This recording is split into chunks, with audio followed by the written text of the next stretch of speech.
nessa tarde eu queria compartilhar com você uma palavra, que o tema dessa palavra é: seja a melhor versão de você mesmo. Amém?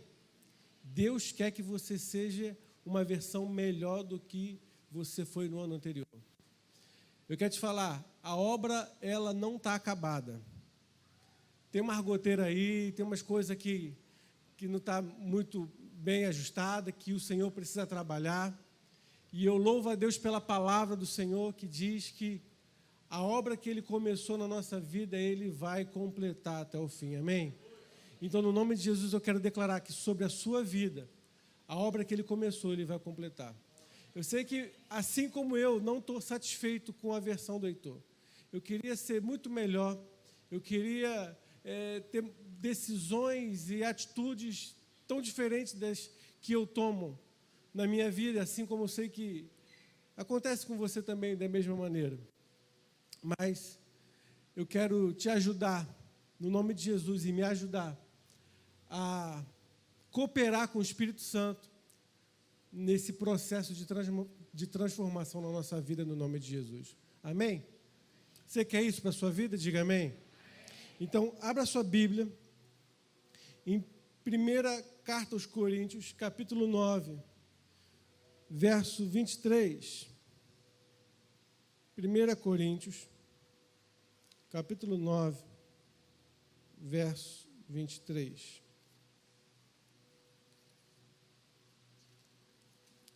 Aleluia.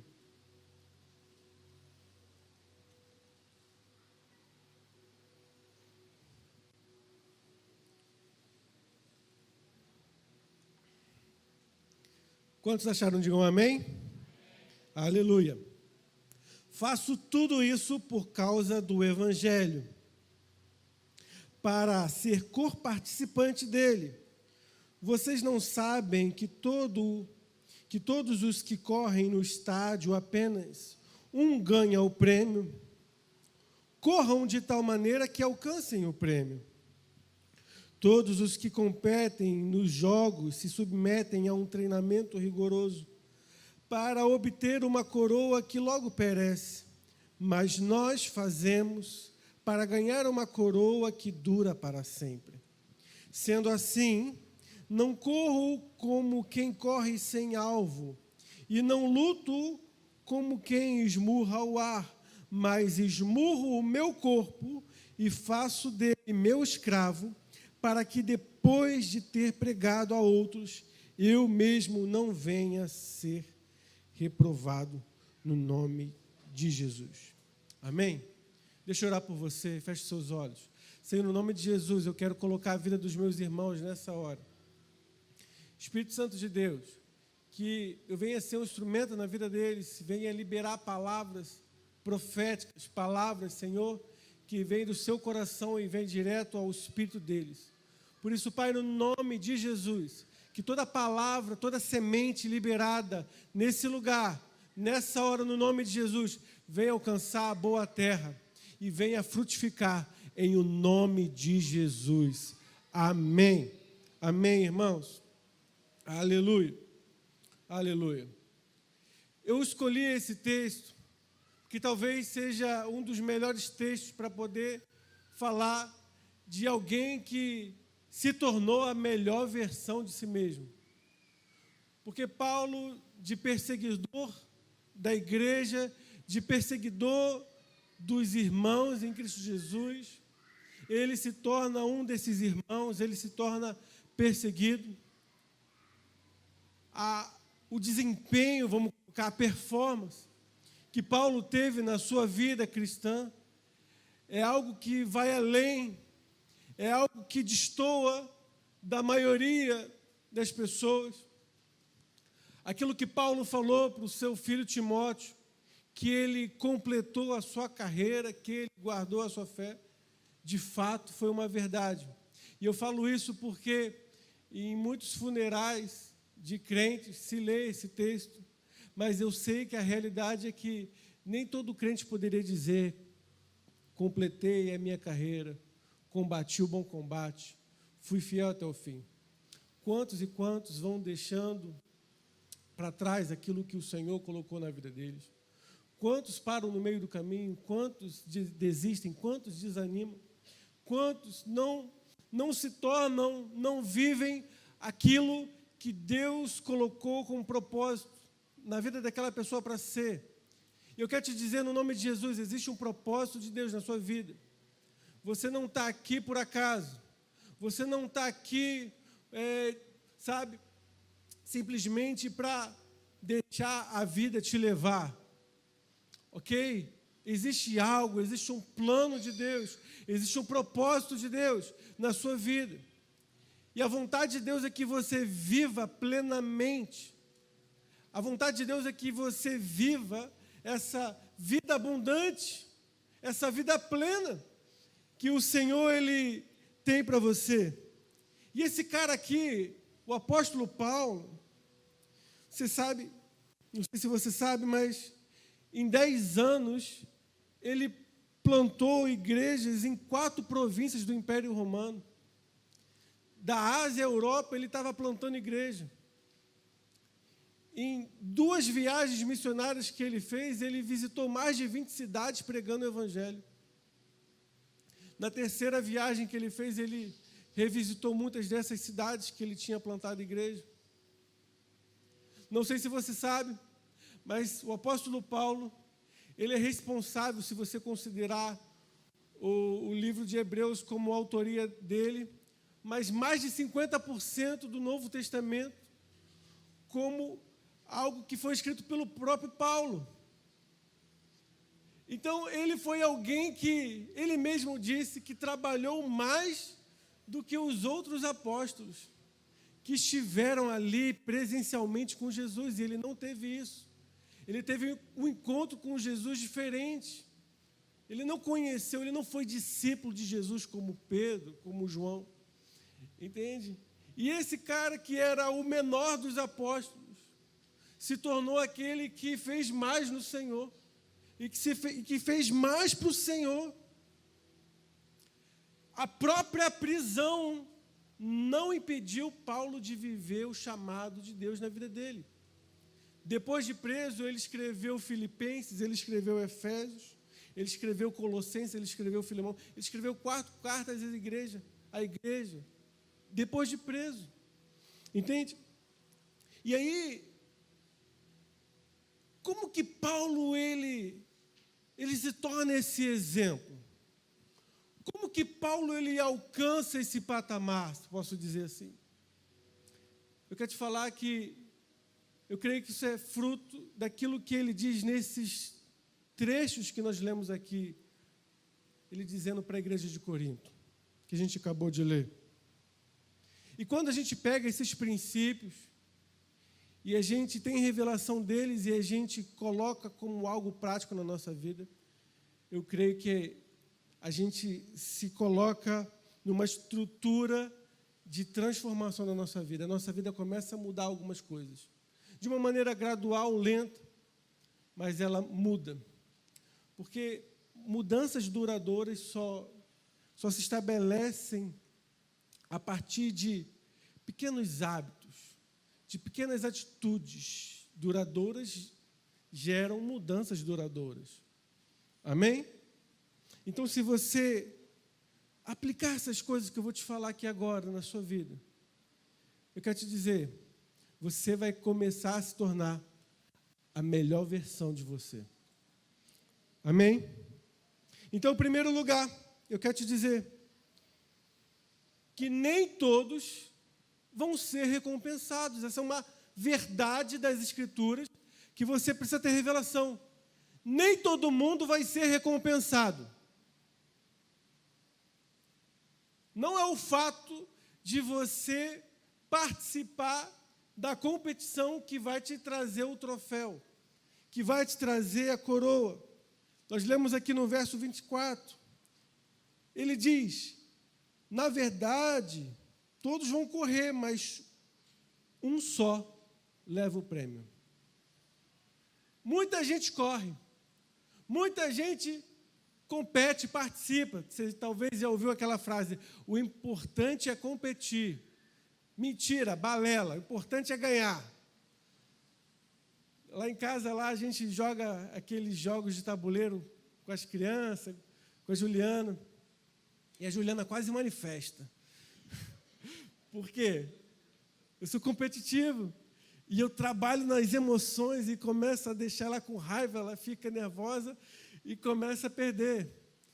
E não sei se você sabe, aqui está do meu lado, não é a Juliana, é minha cunhada, é a Bel. Se você cumprimentou a Bel achando que era a Juliana, é minha cunhada, tá?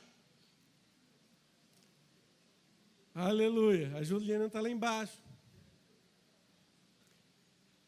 Então, no final de tudo, o que importa é você vencer. Amém? É o que você quer. Você não quer ficar em segundo lugar. Eu quero te falar, meu irmão, que no reino de Deus não existe medalha de honra ao mérito. Lembra daquela medalhazinha de honra ao mérito? Você participava, você ganhava. As crianças brincavam, competiam, todo mundo ganhava medalha. Quem ganhou, perdeu, ganhava medalha. Não, essa medalha não existe no reino de Deus. Eu quero te falar que as recompensas de Deus, elas estão destinadas aos vencedores. É isso que João ele vai dizer lá nas cartas às igrejas em Apocalipse. Ao vencedor. Jesus ele fala, ao vencedor eu vou dar isso. Ao vencedor eu vou dar a árvore da vida. Entende? É ao vencedor que recebe a recompensa, não ao que participa. E pastor, o que isso significa? Que estar matriculado na faculdade não te dá o diploma. Você precisa estudar, você precisa se dedicar. Amém? Logo, da mesma maneira, eu posso te dizer que você ser membro de uma igreja não faz de você alguém no mérito de receber a recompensa do Senhor. Você participar de uma atividade, você ser membro de um grupo, você ser chamado de cristão pelo IBGE, não faz de você um vencedor. Porque a qualidade dos salvos se manifesta na perseverança. Aquele que perseverar até o fim será salvo. Você quer ver quais são aqueles que foram escolhidos, salvos pelo Senhor? São aqueles que decidiram perseverar no Senhor. São aqueles que terminaram a sua carreira. Uma obra pela metade não vale de nada. Essa obra precisa estar completa. Mas qual é o ponto-chave? É com quem você está competindo. A verdade é que nós escolhemos competir com as pessoas erradas. E eu vejo isso no decorrer da minha trajetória como homem, como pai de família, como homem de Deus. E eu vejo essa realidade se estabelecendo também na vida das pessoas de modo geral. Porque se você não sabe quem é o seu inimigo, se você não sabe com quem você tem que competir, pode ser que você esteja competindo com pessoas que Deus colocou, que são do seu time. E você está achando que é do time adversário. Eu quero te falar uma coisa, no nome de Jesus, a sua sogra não é o seu inimigo. Amém? Não é. Nós temos essa tendência de colocar pessoas, de situações, como os nossos adversários. Se você competir com a pessoa errada, isso pode atrapalhar a sua vitória, pode atrasar aquilo que Deus tem para te dar. Então eu quero te falar no nome de Jesus, eu quero ser bem claro. Primeiro, você não está competindo com os seus irmãos. Você não está competindo com a sua família. Você não está competindo com a sua esposa, com o seu marido. Você não compete com o outro líder de célula. Você não está competindo com o seu patrão.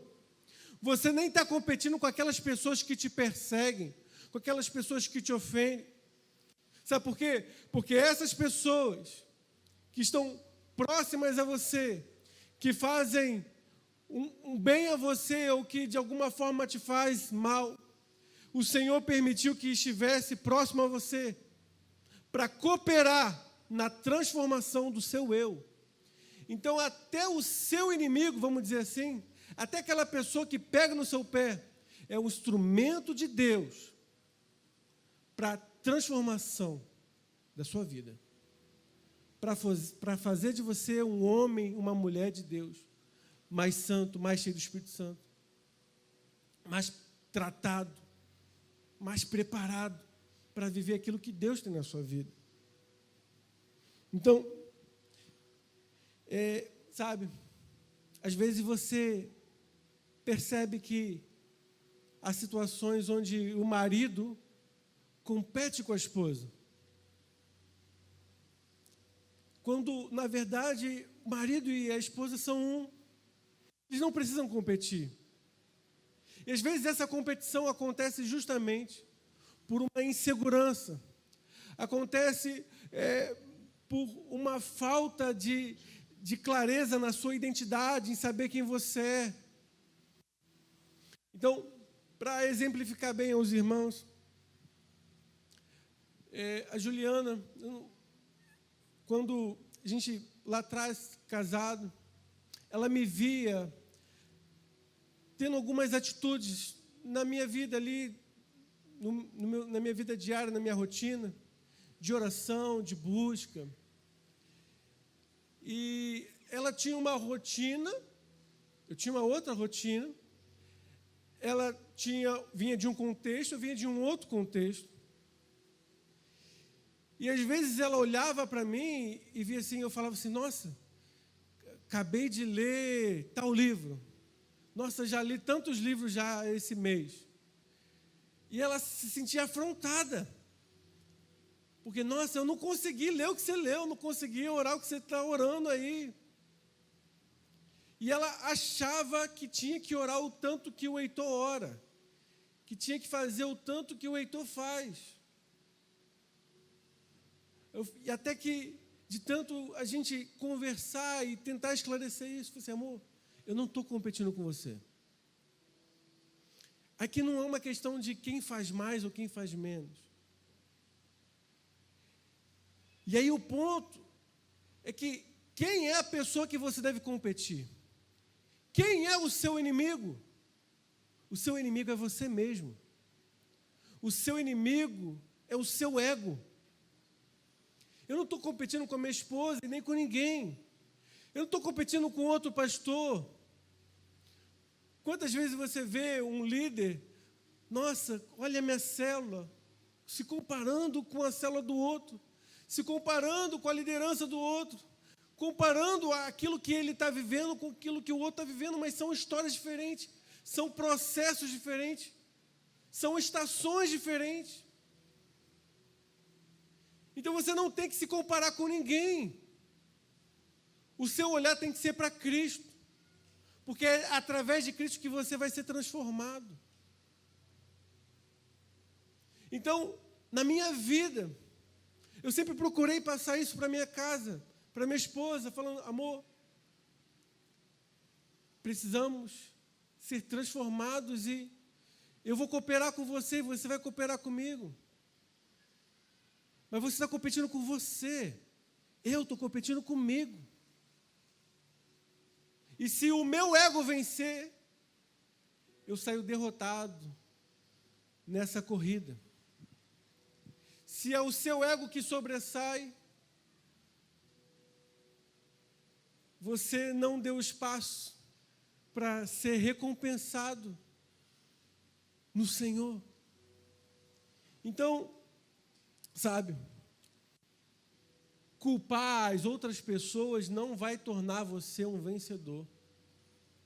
É necessário nos posicionarmos em maturidade, ter a responsabilidade de, antes de apontar e de falar o que o outro tem que fazer, o que o outro é errado, é assumir a nossa responsabilidade, é assumir quem nós somos, é assumir aquilo que precisa ser trabalhado na nossa vida e deixar o Senhor trabalhar na nossa vida. Porque no nosso casamento a gente faz o seguinte, nossa, meu marido é isso, isso, isso, aquilo.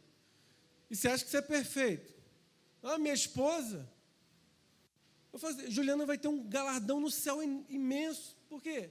Aturar o Heitor, não sei Quando que o senhor vai me levar? Imagina, 40, 50 anos ali, casada com o Heitor. É um galardão imenso. Porque eu sei o quão insuportável eu sou. Você pode ver assim, nossa, pastor, legal, com essa carinha, esse cabelinho de anjo, né? Eu mudei o visual agora. Meu irmão, não compra não. Se você conhece, não compra não. Mas Juliana aguenta. Ela pegou aquele texto de Paulo, ó, suportai uns aos outros em amor. Ela está me suportando até hoje. Até minha cunhada tem que suportar, né, Bel?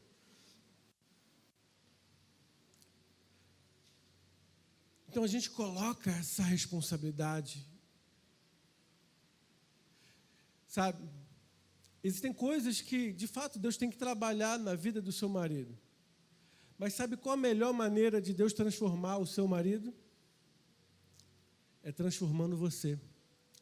A melhor maneira de Deus transformar esse bairro, essa cidade, essa nação, é transformando você. Nós exigimos que Deus faça algo na vida das pessoas, mas não queremos permitir que Ele faça alguma coisa em nós. É preciso deixar o Senhor trabalhar na nossa vida. É preciso deixar o Senhor tratar com o nosso ego, com o nosso caráter, com o nosso orgulho. E aí Jesus ele fala que se nós não tomarmos a nossa cruz, nós não poderemos ser seus discípulos. Se você não for capaz de desagradar a si mesmo, você não pode ser chamado de discípulo. E como receber uma coroa, como receber uma recompensa de Deus, se não formos dignos de ser chamado discípulo de Jesus? Porque eu creio que a maior qualidade, o maior ministério que podemos ter na casa de Deus é de discípulo. O que importa no final das contas não é se você é apóstolo, apostila, pastor, profeta, missionário. O importante é você ser discípulo de Jesus. No final das contas, isso é o que importa. E tem alguma coisa errada nos nossos dias, porque as pessoas são chamadas de cristãos. E o que é um cristão? As pessoas identificam o João, a Maria como cristão, porque o João, ele vai na igreja todo domingo. Mas sabe como que a igreja primitiva foi chamada aquelas pessoas foram chamadas de cristãos? É porque eles eram pequenos cristos. É porque eles se pareciam com Jesus. É porque eles expressavam, exalavam Jesus. Não porque eles cumpriam um ritual religioso. É tempo de nós termos essa revelação. Então, a cada dia, você precisa crucificar o seu ego. A cada dia, eu e você precisamos matar essa carne. Porque se a sua carne vencer, se o seu ego vencer, você perde. E se o seu ego perder, você vence. Por isso que Jesus falou, quem quiser vir após mim, quem quiser salvar a sua vida vai perder. E quem perder a sua vida vai ganhar. Portanto, meu irmão, minha irmã, a única maneira de você ganhar nesse jogo é você perdendo. Mas em segundo lugar, sim, primeiro, só há um vencedor. Nem todo que compete vai vencer, só um que vai vencer. Em segundo lugar, não há resultados diferentes para quem sempre faz a mesma coisa. Isso é um princípio que tem que estar muito bem claro e definido para você. Não é correndo de qualquer forma que se ganha uma corrida. Paulo fala, eu tenho que correr, eu corro de tal maneira que eu alcance o prêmio. Não é simplesmente correr, é correr de tal maneira. E eu te faço uma pergunta: quais os resultados que você quer alcançar nesse ano? O que você gostaria de ver o Senhor fazer na sua vida nesse ano? Porque queremos muitas e muitas bênçãos da parte de Deus, e louvado seja o nome do Senhor por essa graça. Mas nós iremos desfrutar dessas bênçãos se estivermos preparados para ela. Porque se o Senhor te abençoa, mas você não está preparado para usufruir, você estraga. Você coloca tudo a perder. Do que adianta um pai colocar um carro na mão do filho se ele não tem maturidade para dirigir? Esse pai nunca vai fazer isso. Então, quais os resultados que você quer? Eu quero te falar que o seu presente é resultado das escolhas que você fez no passado. Você está preparado para as portas que vão se abrir amanhã? É consequência das escolhas que você começa a fazer hoje. Então, no nome de Jesus, meu irmão, rejeita a procrastinação na sua vida. Rejeita essa coisa de adiar decisões importantes. Existem decisões, existem pessoas aqui nesse lugar que precisam tomar decisões, atitudes agora, hoje. E você está adiando isso por quanto tempo? Você está deixando isso virar uma bola de neve, mas no nome de Jesus, eu creio que eu estou sendo boca de Deus para a sua vida. Não adie decisões que precisam ser tomadas hoje, no nome de Jesus. Sabe? Você pode escolher o que você quer plantar, mas você não pode escolher o que você vai colher. E a nossa colheita é fruto da nossa semeadura. É isso que a palavra ela nos afirma. As pessoas estão fazendo sempre as mesmas coisas, mas querem resultados diferentes. Querem colheitas diferentes. Se a sua entrega for como uma entrega de todo mundo, você vai ter o resultado que todo mundo tem. Você quer colher o que ninguém colhe? Semeie o que ninguém semeia. Ande a milha que ninguém quer andar. Faça o que ninguém quer fazer, que você vai ter resultado diferente. Mas no nome de Jesus, eu creio de todo o meu coração que Deus não me chamou e que Deus não te chamou para viver uma vida medíocre. Não estou falando que agora a gente tem que virar popstar. Mas eu quero dizer que Deus ele te chamou para viver uma vida de excelência. Eu quero te dizer que Deus te chamou para ser um grande homem, uma grande mulher de Deus. Deus ele está te chamando para uma disposição de pagar um preço que outras pessoas não vão pagar. Não porque Ele é mau, Ele quer que você sofra, mas que Ele quer que você colha coisas que são para você, que Deus preparou para você. E eu sei que até agora parece que tudo aquilo que eu falei destoa com a mensagem da graça, porque a graça é o favor imerecido. Pastor, mas o que é isso? Pagar preço e sofrer, padecer nessa terra? Misericórdia, está amarrado em nome de Jesus. Mas eu quero te falar, meu irmão, quem disse essas coisas não foi eu, foi o apóstolo da graça. O homem que talvez tenha maior revelação da graça nessa história, foi esse cara que colocou essas coisas. De esmurrar o corpo, de negar a si mesmo. Sabe? Ele diz lá em 1 Coríntios 15:10, mas pela graça de Deus, sou o que sou, e a sua graça não me foi concedida, não se tornou vã, antes trabalhei muito mais do que todos eles, Todavia, não eu, mas a graça de Deus comigo. A graça de Deus nunca foi uma proposta para uma vida relaxada. Se você usa a graça de Deus para justificar a sua vida medíocre, libertina, imoral como cristão, que Deus tenha misericórdia da sua vida e te dê revelação do que é a graça de Deus.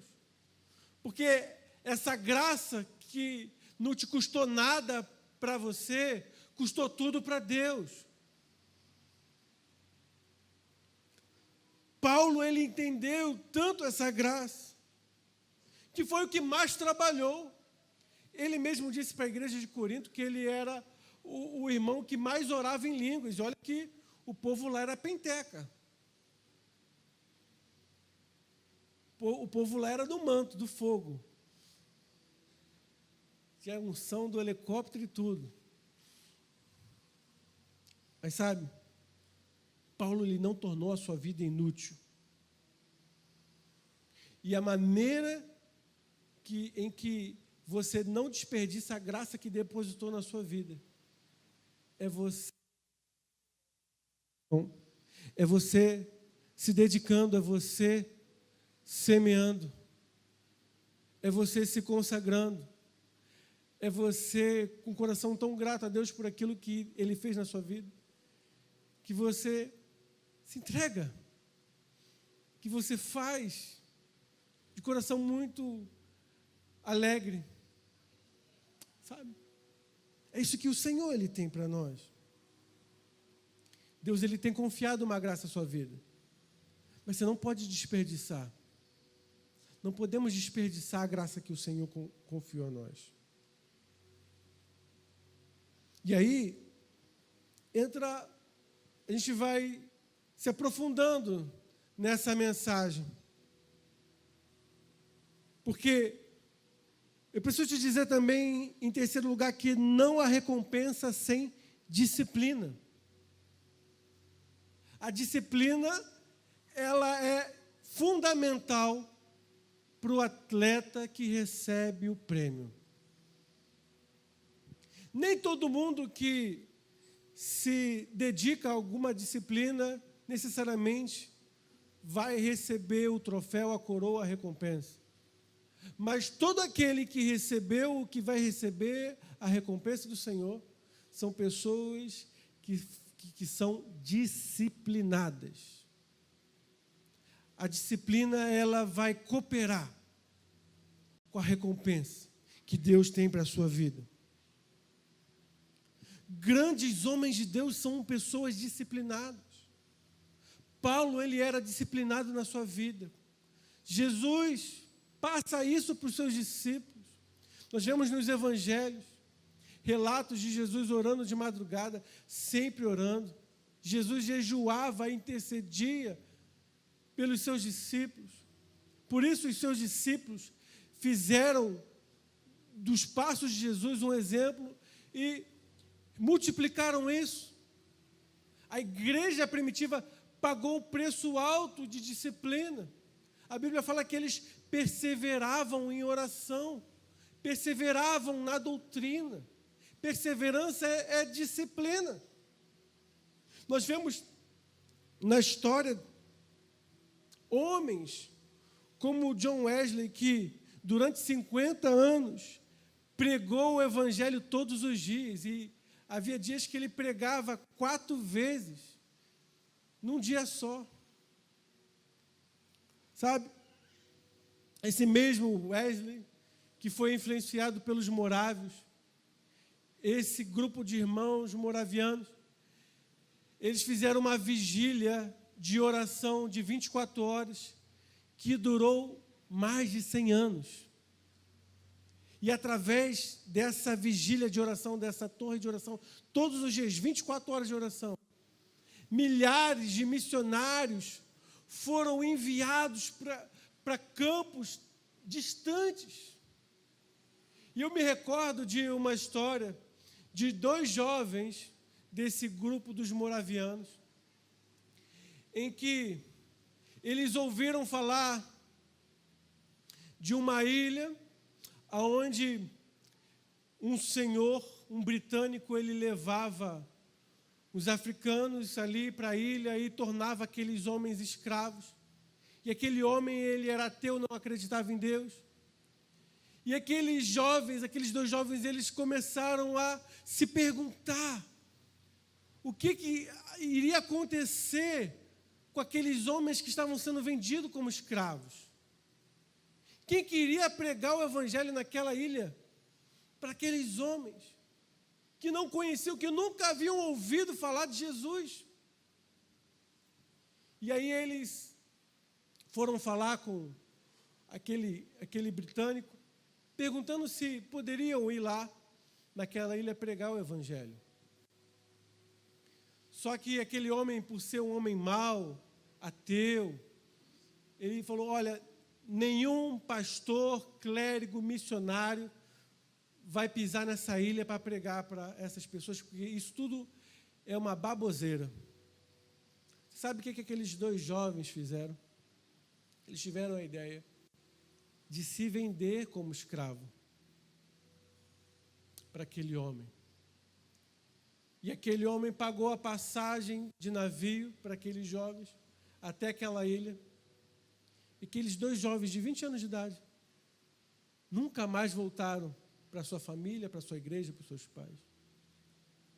Tudo por causa de uma paixão pelos perdidos. Agora, o que moveu esses jovens? O que fez esses jovens irem até lá, abrir mão de tudo, deixar tudo, família, emprego, casa, relacionamento, planos e sonhos de vida, para ir para aquela ilha pregar o evangelho para o perdido? Foi uma paixão. Mas não é simples paixão. Porque existem pessoas que queimam por um momento. E horas depois, ou dias depois, a pessoa está apática. Mas aqueles jovens, eu creio que eles queimavam todos os dias. Eu não sei por quanto tempo esse fogo queimou no coração deles que os levou a tomar essa atitude impensada para muitos. Sabe, irmãos, no nome de Jesus, eu quero te falar, eu creio que a disciplina foi fundamental. Há quanto tempo aquela igreja estava orando por um avivamento? Há quanto tempo aquela para o mover de Deus? Há quanto tempo aquela igreja estava orando, estava buscando? Até que se levasse a atitudes extremas. Eu quero te falar, isso é resultado de uma vida de disciplina. Porque o derrotado, ele faz de vez em quando aquilo que o vencedor faz todos os dias. O que vai mudar a sua vida são hábitos, são práticas que você aplica todos os dias na sua vida. Você quer ver a oração mudar e transformar a sua vida? Comece a orar todos os dias. Você quer ver a leitura da palavra mudar você, mudar o seu caráter? Se exponha às Escrituras todos os dias. Faça disso um hábito, uma disciplina. Isso é tão verdade que nós aplicamos na nossa vida natural. Eu quero te falar, você comer Big Mac todo dia e na segunda-feira você comer salada, não vai resolver. Fazer academia só em dezembro não vai te deixar com shape legal. São hábitos que nos transformam, que mudam a gente de fato. Você pode escolher ou uma mudança metabólica de dentro para fora, mas que é uma verdadeira transformação. Você pode colocar uma maquiagem. Se você quer uma mudança verdadeira na sua vida, você vai precisar de disciplina. Eu faço uma pergunta para você. O que é mais fácil? Fazer uma flexão ou 10? Alguém aqui tem capacidade física de fazer uma flexão? Acho que a maioria das pessoas aqui consegue fazer uma flexão. O problema não é fazer uma vez. O problema é você repetir o processo. Muita gente começa. Muitas vezes a gente começa e para. Sabe? Quando você pega essa uma flexão e se transforma em 10, se torna mais difícil. Agora, quando você pega essas 10 flexões e você transforma 10 flexões por 10 semanas, fica mais difícil. Eu ouso dizer que é mais fácil você fazer 10 flexões por 10 semanas do que você fazer 5 flexões por 5 anos. Porque é o tempo de perseverança que vai transformar e que vai moldar você. E aí você vai perceber que essa transformação que o Senhor tem na nossa vida é algo que eu julgo como uma fórmula. Você quer ser bem-sucedido? Você quer ser bem-sucedido? Diga amém. Tem uma fórmula para o sucesso.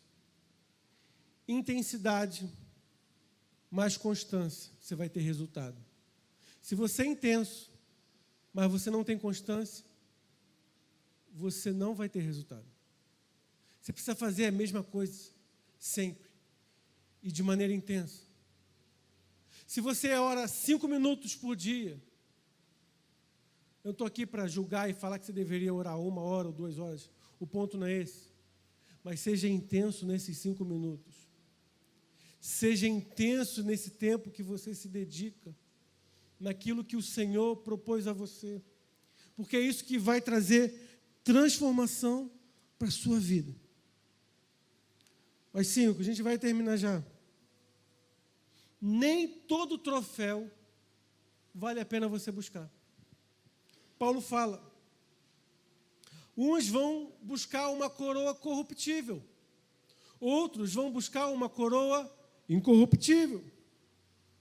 Vê na televisão jogos de futebol, de qualquer outro esporte, e você vê que o valor da conquista passa muito rápido. Ninguém quer saber quem foi campeão ano passado, o que importa é quem vai ser campeão esse ano. E se teu time não for campeão esse ano, você vai ficar com raiva. Mesmo que ele venha ter ganhado tudo nos últimos anos. O que importa é o que está para frente. Isso significa, isso mostra que essas conquistas têm muito pouco valor. Ou a duração da glória é muito pequena, muito rápida, passa muito rápido. Mas o Senhor, Ele tem uma glória reservada para nós. Uma glória de valor eterno. Eu quero te falar, meu irmão, vale a pena? Você acha que vale a pena um atleta se dedicar, ter uma noite de sono adequada, ter uma alimentação balanceada, treinar todos os dias, acordar cedo, para poder levantar um troféu e gritar é campeão, para poder ter a sua melhor performance? Você acha que vale a pena? Eu acho que vale a pena. Lá o Cristiano Ronaldo, o Messi, homens tão disciplinados que alcançaram resultados fantásticos. Se para essas coisas a gente acha que a gente admira essas pessoas, quanto mais nas práticas espirituais, quanto mais na nossa vida com Deus. Irmãos, Paulo fala, a nossa leve e momentânea tribulação produz para nós eterno peso de glória, acima de toda comparação. Eu quero te falar no nome de Jesus. Ser movido por uma causa eterna, vale a pena. Vale a pena sofrer as dores, vale a pena sofrer as aflições, pressões, todo tipo de adversidade. Nós vemos atletas que se dedicam a vida inteira por uma glória passageira. Uns escolhem uma dor eterna por uma glória passageira. Mas eu quero te falar no nome de Jesus. Você está aqui para uma dor passageira, para uma glória eterna que te espera. É isso que o Senhor Ele tem para nós. E aí, o Senhor também, Ele quer te deixar esse princípio nessa noite, nessa tarde, de você ser movido por uma visão clara. Como que você vai ser alguém disciplinado se você não for uma pessoa de visão? Paulo fala, corro não sem meta, luto, não como desferindo golpes no ar. Ele diz também no verso 23, que tudo que ele fazia era por causa do Evangelho. Toda a disciplina, todo o sofrimento que Paulo sofreu, foi por causa de uma visão que ele tinha. E se você não tem visão, eu não falo de a capacidade natural de ver, mas a capacidade de enxergar o que ninguém enxerga, a capacidade de olhar além. Você é infeliz. Paulo não corria sem metas. Tem um filósofo que diz que se um homem não sabe que porto se dirige, nenhum vento lhe será favorável. Você não sabe o que fazer, se está levando a vida no automático, deixa a vida me levar, a vida leva eu. Não é isso que Deus Ele tem para você. Existe algo que o Senhor Ele tem para estabelecer na sua vida nesses dias. E em cima dessa visão que Deus te dá, você vai ter disciplina.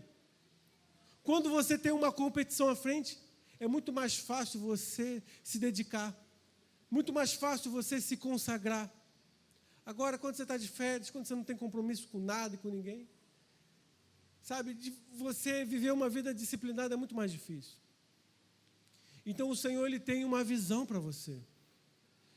E a visão que Paulo tinha, a visão que você deve ter e que eu devo ter, é a visão do Evangelho. É por causa do Evangelho que nós nos movemos. É por causa do Evangelho que nós nos dedicamos e nos entregamos a uma disciplina além. Porque se você não for capaz de enxergar aquilo que Deus tem para você, se você não for capaz de enxergar o seu destino, você não vai saber para onde ir. Você não vai saber o que tem que fazer. E ao invés de você ser senhor, você vai ser servo. Ao invés de você encabeçar a sua vida, as pessoas vão determinar como tem que ser a sua vida. E o Senhor tem um destino para você. Quais resultados você quer para esse ano? Aonde você quer chegar? É fruto de uma visão. Essa visão vai te dar uma disciplina.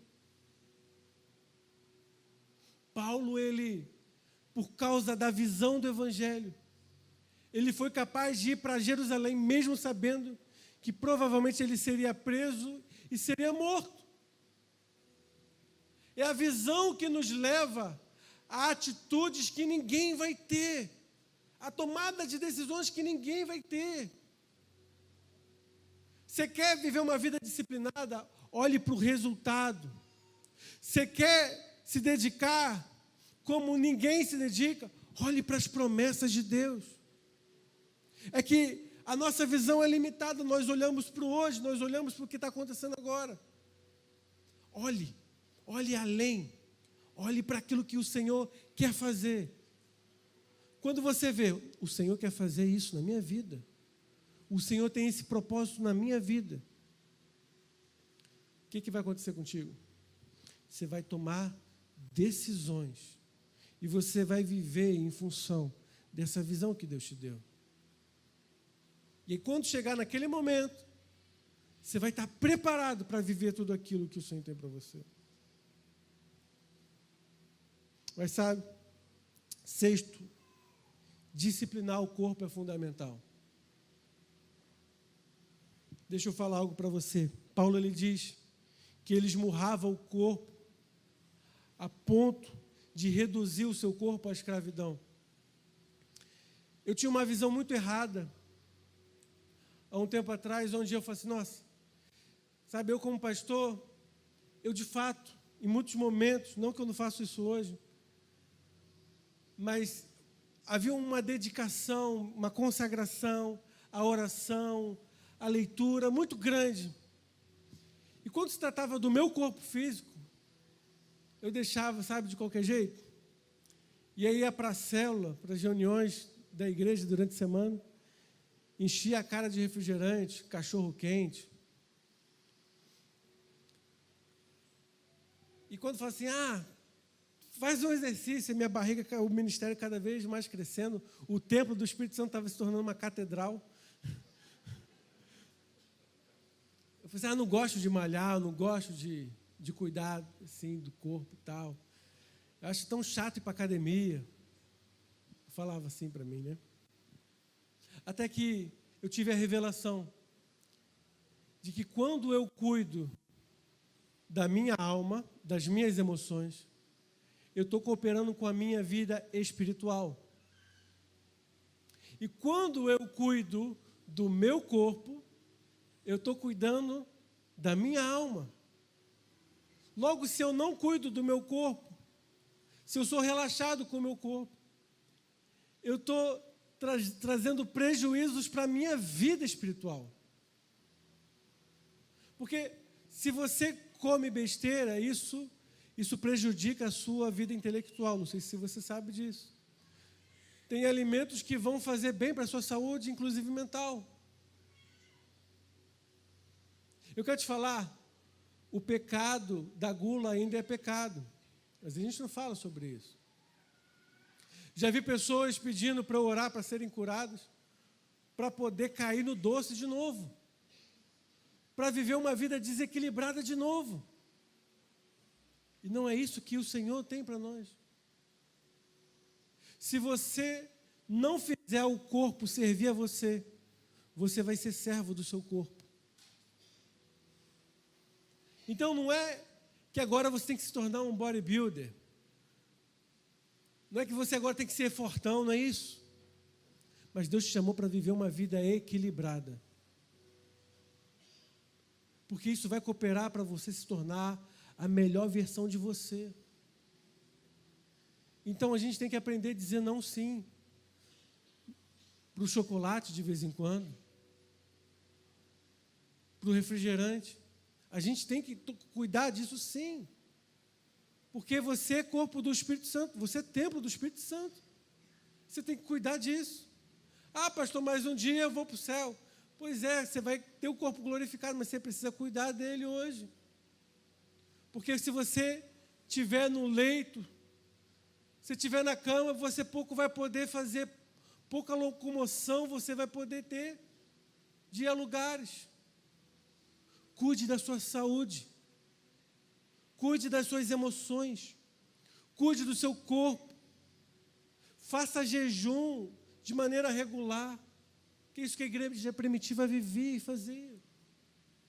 Isso vai te ajudar a cooperar você a ser a melhor versão que você é. Porque eu quero te falar, meu irmão, existe um potencial dentro de você pronto para ser destravado. Eu não estou falando que você é horrível, mas eu estou falando, tem mais de Deus. Tem mais de Deus na sua vida. Tem mais coisas a serem lapidadas. Por último, somente palavras não vão ser suficientes para a sua vida. Porque o discurso é muito fácil. Paulo lhe disse, para que tendo pregado a outros, não venha eu mesmo ser desqualificado.